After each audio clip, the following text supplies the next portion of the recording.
हरिद्वार क्षेत्र 6ठी शताब्दी ईसा पूर्व में प्राचीन कोशल राज्य का हिस्सा था, जो बाद में नंद तथा मौर्य वंश द्वारा शासित मगध साम्राज्य का हिस्सा बन गया। 184 बीसी में मौर्य वंश के पतन के साथ ही यह शुंग राजवंश के वर्चस्व के अधीन आ गया और 72 ईसा पूर्व तक रहा।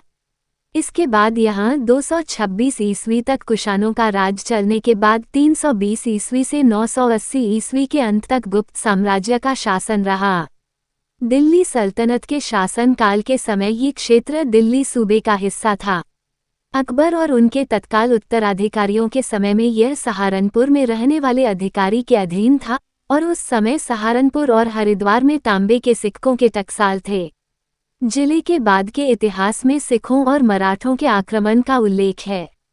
1857 के विद्रोह के समय रुड़की, कनखल, ज्वालापुर और हरिद्वार के जंगलों में स्वतंत्रता सेनानियों और ब्रिटिश सेना के बीच कई छिटपुट लड़ाइयां भी लड़ी गई थी। ब्रिटिश काल में इस क्षेत्र में प्रशासनिक सुधार, राजस्व समाधान, शैक्षिकी और चिकित्सा सुविधाओं और स्थानीय स्वशासन पर काफी काम प्राधिकारियों द्वारा शुरू किया गया था।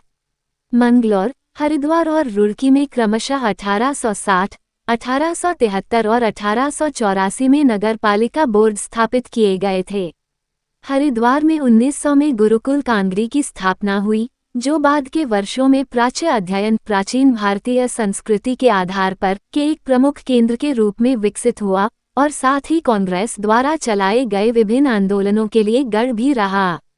हरिद्वार जिला सहारनपुर डिवीजनल कमिश्नरी के भाग के रूप में 28 दिसंबर 1988 को अस्तित्व में आया। 24 सितंबर 1998 के दिन उत्तर प्रदेश विधानसभा ने उत्तर प्रदेश पुनर्गठन विधेयक 1998 पारित किया। अंततः भारतीय संसद ने भी भारतीय संघीय विधान उत्तर प्रदेश पुनर्गठन अधिनियम 2000 पारित किया और इस प्रकार 9 नवंबर 2000 के दिन हरिद्वार भारतीय गणराज्य के 27वें नवगठित राज्य उत्तराखंड तब उत्तरांचल का भाग बन गया।